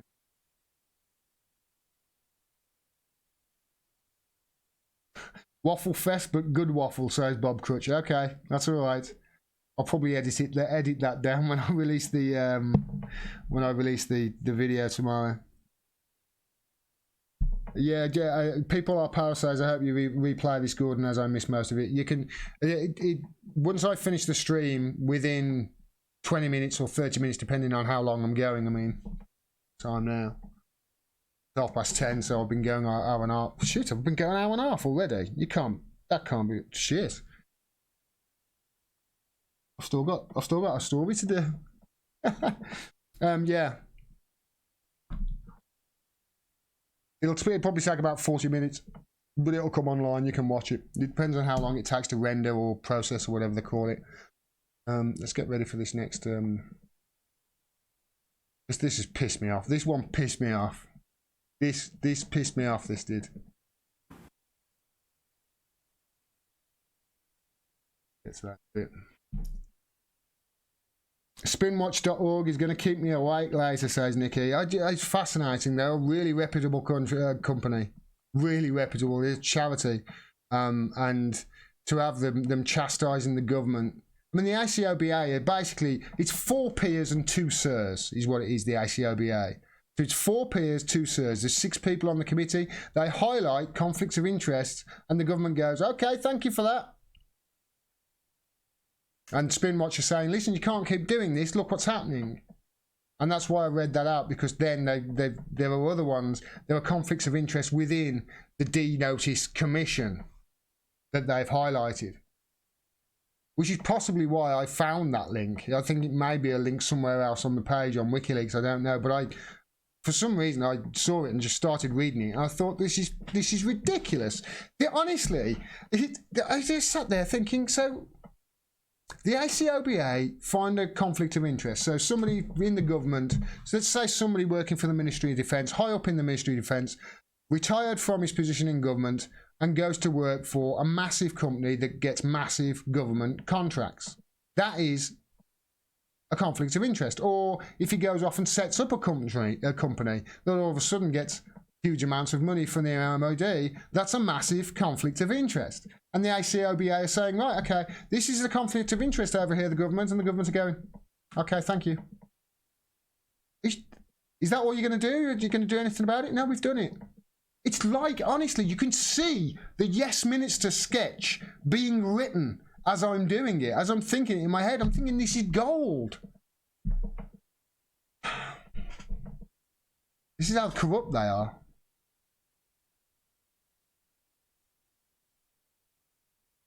Can you start again, please, says Martin Evans. Yeah, no problem. I'll start again. Must be enjoying yourself, Gordon, says Good Dog. Yeah, I am. I'm enjoying myself more. I'm enjoying... Look at my dog. What's he doing? Come here.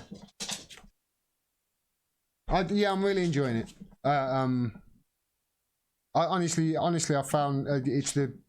I've never had this. I've never had something that, you know, fits everything, you know? I've never had something that fulfills everything that I wanted, and this does. What's the matter, mate? I've got another story to do, and then I'll let you out. Okay? Go and lie down. Come on. Go on. Lie down. I'll let you out in 10 minutes. The 99% against the neocon, neoliberal globalists, says Darren O'Leary. Say that as much as you can on Twitter. You'll appear on the Integrity Initiative sock puppets graphs. Introduce the pup. Come here, Ellie. Come here. This is Ellie. Hello, Ellie. Say hello to everybody. Say hello. Give me a paw. Give paw. Right. Calm down. Lie down. All right, let's just get this. There's something I wanted to. Oh yeah. One of my patrons actually said I mentioned in one of my live streams that I was hacked before Christmas. Yeah, I was. My emails were hacked. I don't think it's anything to do with what I'm doing now. I've got to be honest. I don't think it is. I think basically what has happened is I've been using at my cable provider. I obviously have a couple of emails set up with them for free. And in the past, I have used them to register in places, forums, etc. And honestly, any one of those places could have got hacked, and they could have got the passwords, etc. And because in the past I wasn't as good as I am now, I'd use the same password for bloody everything. And I think whatever password I used was the same as my account. They've logged into my account and hacked it. That may be the case. I don't know the details. My cable provider is on the case and investigating it apparently, but they spoofed my emails and were sending out thousands of spam crappy emails to everybody, and I didn't have a clue. It was just before Christmas, and then I think the 2 days before Christmas, I had a letter from them to say my accounts had all been. My email accounts and everything had been frozen, and they were going to take me to court for spam and all that sort of thing. And I rang them up, and by the time I rang them up, they'd realised, oh, you've been spoofed, you've been hacked. But I've had to change a lot. I've had to change everything almost, because I don't know what details they got from. I mean, that's my. So I don't know what emails were in that. So yeah, I was hacked. I want to say a big thank you to Edward. Thank you, Edward Newborn. Thank you. He's just sent me a contribution on PayPal. Can't do this without you, everyone. I really appreciate it, and I really am enjoying this, and I really want to get better. I really do. Okay, so I want to do this story at the end. Just make sure that I've... Okay. Hi everyone. So Tulsi Gabbard announced, as I said that she would months ago, she announced that she was running for president the other day. And ever since, she's been attacked left, right and centre on her record. And I find it really weird, actually. I find it really funny. The same people who were chastising David Sirota a month ago, for highlighting Joe Biden's record, right? His record, and now attacking Tulsi for stuff she said when she was back to when she was about 8. I think there was one video circulating of a video that her father put out, and remember, I've done a video on it explaining why Tulsi was so anti LGBTQ, and it's because she grew up in that household. Nobody's born homophobic.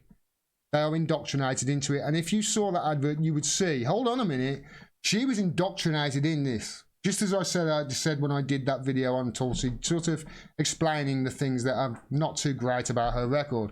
One of the things I missed, actually, was this. Because there was an interview with her, and apparently she's pro-torture, according to Twitter. Tulsi Gabbard's pro-torture. I thought, I've got to see this. So I went and saw it, and I thought, this is nonsense. I left it. Wasn't going to do a video. And then everybody and his man has come out and said that Tulsi's pro-torture. I shared a link from Caitlin Johnston, on Twitter the other day that she did about Tulsi Gabbard. She just said 5 reasons why I'm supporting her. And it was my sentiments entirely. I shared it and said my sentiments entirely. First comment underneath, what? Oh yeah, these are the reasons I'm voting for Tulsi Gabbard. That's what I said, and the response was, what? Not because of her pro-torture stance? Really? She's got a pro-torture stance, has she? Because that's what everybody is saying. Let's have a listen. Let's have a listen to this clip. It's about 90 seconds long, and let's see what's pro-torture about it. Let's analyse it, shall we? Do you remember what I say? What are the facts? Go to it. Get the facts first, not the spin and the hyperbole around it. Let's listen to this. Let me ask you, in the end, as a soldier, how do you respond to the much discussed report on the CIA's use of torture and what some Americans have called a blot on American values? Do you share that opinion, or as a soldier, do you have a very different perspective on the use of torture? Very bluntly, I'm conflicted. Okay, so she says she's conflicted. Now, this is 2014, this is 4 years ago. Fairly recent. The other stuff they've attacked her on, stuff that she did back in 2002, you know, she was 22 or something like that. This is 4 years ago, so it's fairly recent. So she's conflicted on this torture report. I'm conflicted on this report. There are, I think the jury is still out on the report itself. There have been comments that there are things missing or it was incomplete, and there are differing opinions on the report itself. But as I think about it myself, clearly we would not like to see any human, any person around the world being treated inhumanely. On the other side, I can also understand that any of us, if we're in a situation where our family or our community, our state or our country is in a place where, let's say in an hour, a nuclear bomb or an attack will go off unless this information is found. I believe that if I were the president of the United States, that I would do everything in my power to keep the American people safe. So this is an area that I have conflicting feelings on. Although, of course, there are questions about whether torture actually leads to the correct intel, right? Yeah. That debate carries on. That debate carries on. There are those who are in the position of conducting these interrogations, some who have said it does work. It does, and others who have said it doesn't. All right, before we let you... So that's the full clip that they're saying means she's pro-torture. Right. That's not what I heard. I didn't hear she pro-torture. You know what I heard? I heard the answer that she gave there is one of the reasons why I support her. And you may think that's stupid, because I'm against torture, am I? Well, am I? Are you, by the way? Because in America, at the moment, that is, I think I saw a poll from 2017, it's actually split almost exactly down the middle as to polling on Americans as to whether they think torture is useful or not useful. That's the split. It's actually down the middle. This is not like she's talking about Medicare for all, of which there's overwhelming support. This is not like she's talking about, I don't know, marijuana legislation, of which there's overwhelming support. Or if she's talking about ending the wars, of which there's overwhelming support. No, this is an issue that's actually split down the middle. And how did she answer it? Did she say, I'm pro-torture? Like the accusations are flooding around Twitter right now that she said? No. She's not pro-torture. That was a smart answer, in my opinion. Let me tell you why. Because first of all, she talks about, you know, nobody wants to see anybody acting inhumanely. And of course they don't. And this is something that she obviously, you know, the waterboarding of people who had a very thin connection to this, that, the other, and they're chasing bin Laden, and it was a nightmare. And obviously she doesn't condone that. But she then went on to say she can see, first of all, you know, people from one side and there are arguments for both sides, and there is. Remember, it's split down the middle. And that's now. 4 years ago in 2014, chances are, I haven't looked, chances are more people would have been pro-torture than those who were against it. So that was 4 years ago. And then what did she do? What did she say? Listen to the words. She went on to give a situation of a hypothetical situation where there's some sort of ticking time bomb. Now, I've heard people I respect say, that's a ridiculous thing. Is it? I don't think so. Because where do people get their information? Average people like in the street, people like you, people like me, people in, you know, your neighbours, your friends, where do they get their information on torture from, and what torture will do? Where do they get it from? Oh, that's right, yeah, television. Do you know what show came to an end in television? It was pretty popular, that show was, especially in America. there was lots of torture in it as well. Because when she was actually answering that question, you could see a ticking time bomb situation, and there's an hour. Then she'll do anything that she wants. What she's saying is, to the people, I think, of the country, when she's answering that question, she's saying this. I want you to know this. If ever I'm in a situation where there's a nuclear bomb going to hit, and there's an hour, and I've got to get the information, I will disembowel some bastard with my own bare hands if it means I'm going to stop that to protect my nation or my family or my country. That's what she's saying to those people who are pro-torture. She has given a totally ridiculous scenario in order to appease half the country who do think that torture does get results. And all the signs say it doesn't. But half the country, of America do. Why? Because they've been indoctrinated in it by things like Jack Bauer and, oh, they've got to defuse this bomb. We've got to, oh, tell me, you know, Jack Bauer. If it doesn't work, just shout the questioner and then they'll tell you. That's what used to happen in 24, or he shot you in the kneecap. That's what she's doing, in my opinion. She's appeasing half of the country who do think, hey, torture works, Jack Bauer did it. And she's given a situation there that basically might as well have been in an episode of 24 and said, in that case, yes, I would. Now, please tell me, after hearing that, do you still think Tulsi Gabbard is, quote, pro-torture? Of course she's not. But this is where the attacks are going, and they are going to be relentless, and it's going to be over and over and over and over and over. So we have to get prepared, and we have to get on the same page, and we have to have people who support her have to have their ducks in a row and the arguments that are coming against them well prepared. Because when I saw that, I thought, yeah, she's just trying to create a 24 Jack Bauer scenario in which she said, yes, I would do. Because if she said no, those people would be thinking, hold on a minute. What if there's only an hour and a nuclear bomb is going to come? You're not going to torture anybody then? It's stupid, I know. But you know what? So are people. A person is smart. People might need to dumb down a little bit to reach the masses. And that's what Tulsi's doing, in my opinion. She's not pro-torture. She's smart. Incredibly smart. And that was 2014. Thanks, everyone. I wanted to get that off my chest.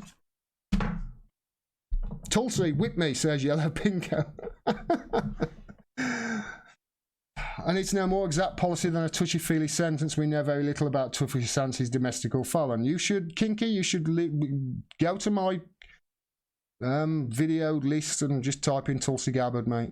I tell you all about it in my videos. I've done 3 or 4 on her. She's her main policy is war and peace. She's gonna chew them up and spit them out. She's gonna chew them up and spit them out on foreign policy and war.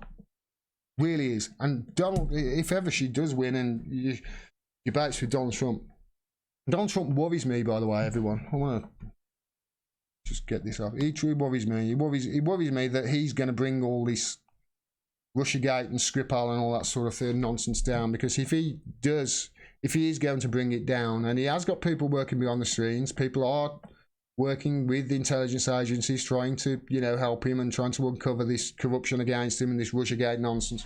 If he does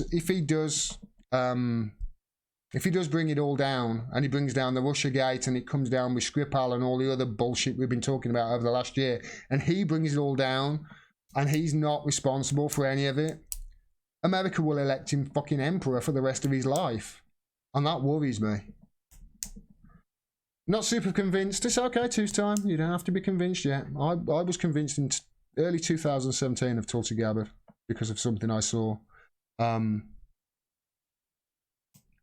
said at the time, if Tulsi Gabbard becomes president in 2020, the world will instantly forgive America for Donald Trump. And now there's no need. I've changed my opinion on that. Just, we don't need the words for Donald Trump now. The rest of the world will forgive America.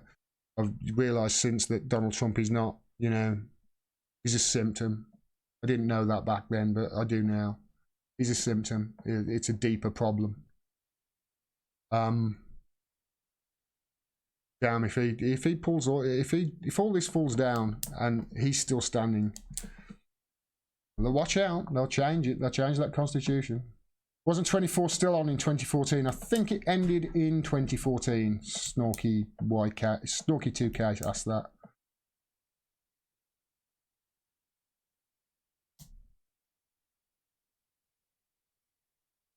I'm not talking about that guy. Kinky says, we don't really know what Tulsi is pro. She's pro-choice. She's pro-LGBTQ rights. I've talked about that in videos. She's pro-Medicare for all. She's pro-legalization of marijuana. She introduced a bill in the, that's one of her main bills, the Cannabis Act. She started her signature bill that she's trying to get through is the Stop Arming Terrorists Act, i.e. stop training and arming these people in the Middle East, ISIS, and then sending them in to overthrow Assad because she's trying to get it in. That's one of the bills that she put through. Like I say, I've done videos on it. Go watch it and talk to me. I've been very impressed on her stances, and you know what? She's got appeal. She's got appeal across the spectrum. Like I say, that question, think about it. If she had said no, right-wingers instantly, half the country would go, that's stupid. What happens if there's a nuclear weapon? There's an hour left, and this guy's got the information. What are you going to do? Ask him nicely? No, of course she's not. She's going to get medieval on his ass with a blowtorch and a pair of pliers, because that's what I would do. Anybody would do in that situation. Anybody. I'm almost a pacifist, and I would. You know, everything is not a cut and dry. That doesn't mean she's pro-torture. If that means she's pro-torture, then I'm pro-torture. You come after my family. You know, somebody kidnaps my family and somebody's got my family. You're damn right I'm going to torture him. Wouldn't you? Just attacking her just to jump on the bandwagon and attack it. And by the way, something I've noticed as well, all these accounts that have been tagged in to the Integrity Initiative, I've noticed quite a few of them are anti-Tulsi Gabbard, quite vehemently. Really quite weird. Two's time at Gordon Dimmack, seriously, torture is a crime. Did I lose track of your argument? Yeah, you obviously did, mate. Yeah, you obviously did. Lost track of my argument. She gave a stupid hypothetical in order to appease half the population. That's what she did. She's smart.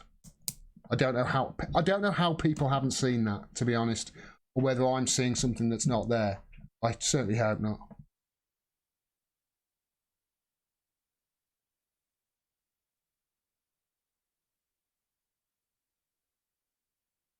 The system that vomited Trump up will still be there after he's gone, says Pan Ryan. Wow. Certainly did vomit him up.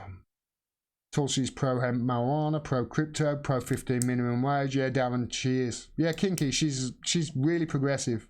The record's excellent. Carl Kalinske did an excellent breakdown of it, but he had a different opinion on that than me. It's not very often. Not very often I disagree with him. Neil Gardner says the US deep state is in charge. They like Trump because if something goes wrong, they can always blame the world's most devastated, detested US president. Hated mainly by CNN, Guardian, SL. Yeah, you're right, mate. I'm not sure about the deep state liking him there. I think he's a problem for the deep state because they can't quite control him. I think he's a problem for them. The Republicans love him. They think he's great because obviously while he's, you know, causing all this furore in the media and they're all concentrating on, you know, him pissing off witches. He's gutting regulations left, right and centre and, you know, gutting environmental protections, etc, etc, etc. And it's just going on relentlessly and it has done now for almost 2 years. So the Republican establishment love him. I'm not sure whether the deep state like him at all. I think they can't control him, so I think they're in a spin. It's the deep state that are trying to get him. It's the the establishment, the deep state within America that are trying to get him out, I think, anyway. Torture doesn't work, Gordon, says Pam Ryan. I know it doesn't, Pam.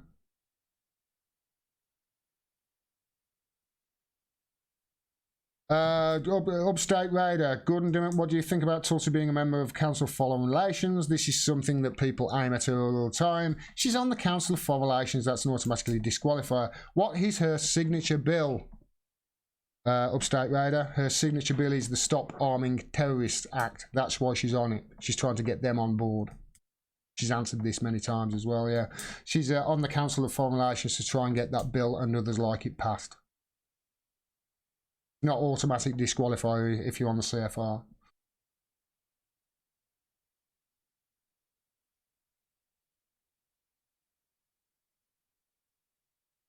Asking for more information about Tulsi as an attack. Whoa, who said you were attacking him, Kinky? I didn't say you were attacking her. Somebody in the chat did they?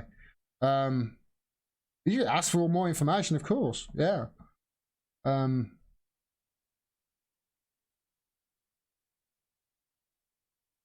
Yeah, there's a lot of misinformation about Tulsi Gabbard. A lot of people saying that she's a hawk.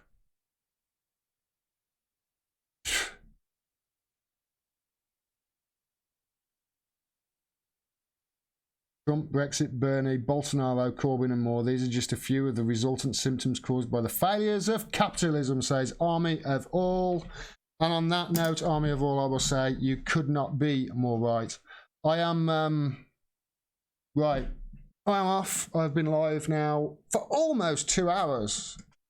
I enjoyed that, guys. Thanks very much for all you do, for everything you do to support me. Thanks for everybody who's liked the stream. Thanks for everybody who's share my work and like and contribute on FJ on PayPal and Streamlabs and Patreon. Couldn't do it without you. Really couldn't. Love you all, and I'm really enjoying this. Yeah, I'm gonna really try to take this in a direction. I know what direction I need to take it in now, for the first time.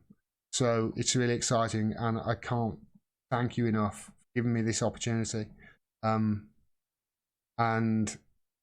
as I sort of embark on my, I don't want to sound too wishy-washy, but as I sort of start my career, you know, in media and journalism, I want everybody to spare a thought for a guy who is the best of us all in journalism and has more integrity there than all of the corporate media combined in his little finger, and that's Julian Assange, who was down in the embassy, locked up in the embassy in Ecuadorian embassy in Knightsbridge in London. I want to end the stream by saying a big thank you to Kieran O'Reilly, who is out there outside the Ecuadorian embassy taking all the grief from the coppers outside, as I explained in that video I released yesterday, for 50 days and nights, sleeping rough, because he thinks that Julian Assange is about to be extradited to the US. If you look at things closely, you will think the same as well. So I want to say a big thank you to Kieran O'Reilly, who 50 days and nights outside the embassy, and all the other people as well, not just Kieran, but all the other people that not just go down there to show their support, but who can't and show the support online and get involved in the Unity 4J, vigils. Thanks to you all.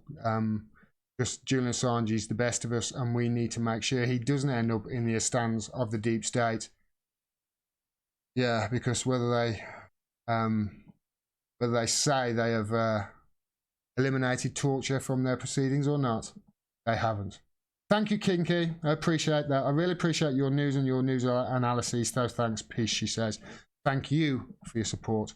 And on that note, thanks very much, everybody. Peace. Take care. And yeah, free Julian Assange. Thanks, everyone.